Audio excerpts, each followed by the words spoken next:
A caveat in this presentation that we all should recognize as parents is parenting gets harder when we are not parenting to the developmental level of our child. Okay. Yes, I might have a 12-year-old. Yes, I might have an 8-year-old.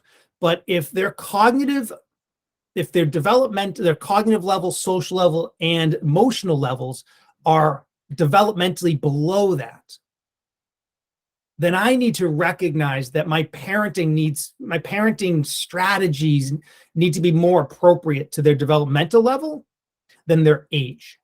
And it's just, as we recognize that, it allows us to stop pushing so hard to try to make our children, or try to help our children become something that they're not ready to become yet.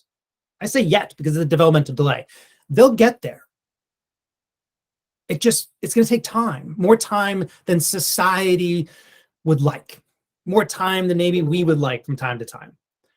But it's important for us to recognize, and this research you're reading right here, Russell Barkley, is about ADHD, but I think we can put it in a larger context, even when we think about learning profiles, learning disabilities, nonverbal learning disabilities, and even neurodiverse profiles, twice exceptional profiles that might not have an ADHD diagnosis in there, but there are observable developmental delays that we need to recognize. And that's just for us to reflect on when we start to say, how can I shift my parenting to be more appropriate to that truth?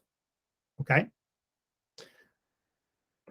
That in mind, if you would like, your first workshop question is to try to determine what is developmental age of your child. If you were to categorize it in these 3 ways, what would you say is the social age of your child? If you have your notebook with you, that was one of the kind of prerequisites in setting this whole thing up, as I always put out there in every post, is bring your notebook. Why? Because it gives you a chance to think, right? Think about what we're talking about as it relates to your child and make some decisions about what you may try differently. It's self-reflection time in this journey with me. I'm a teacher, so I always make sure that my students are working as hard as I am, or else I'm not necessarily helping them learn. Right? So in this case, maybe you try to do the same. If you were to engage in this deliberately with as much attention as I'm putting into this presentation, then you'll get something out of it, right? So first, with that in mind, can I quickly kind of jot down what my developmental age of my child may be? If I can do that, great. I'm not going to ask you the answer. That's on you. Keep in mind, pick one child for this process. Don't pick them all unless you have amazing working memory and processing speed skills or processing speed. Just focus on one kid.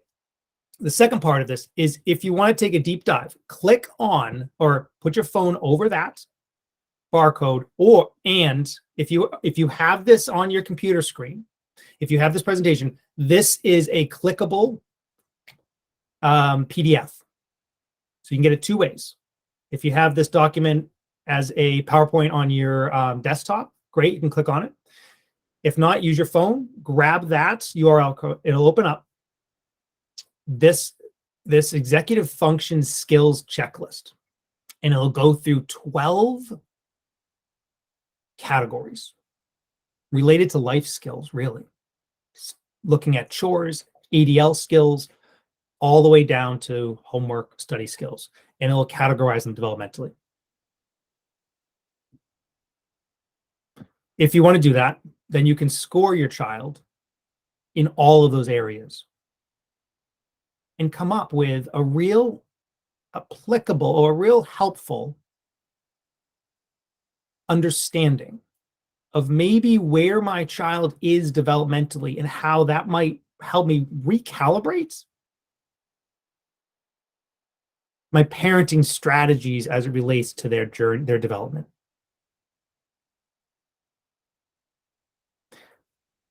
I have this other feature called companion mode. Let me see what's going on here. What I'd like to know, let me see if this is possible.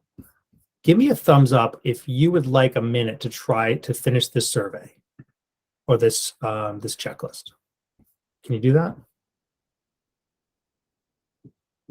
Cool. Thanks for being present with me, Scott. Really helpful.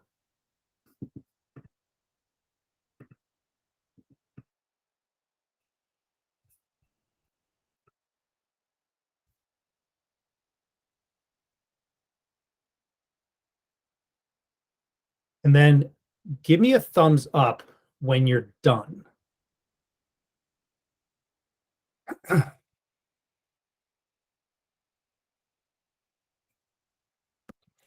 Okay, so let's have a quick, well, I want to have you guys share out, but write down that answer. And what I'd like you to try to do with that information is, what about that realization changes or shapes how you should see your child? Again, from a strength perspective and just kind of like, it is what it is. How does that shift our parenting style? And I'll say it also shifts maybe what you do, how you communicate with the school, by the way. Schools are as responsible as we are to understanding this important truth that developmentally, a lot of the expectations our kids aren't ready to handle. And how do we communicate that?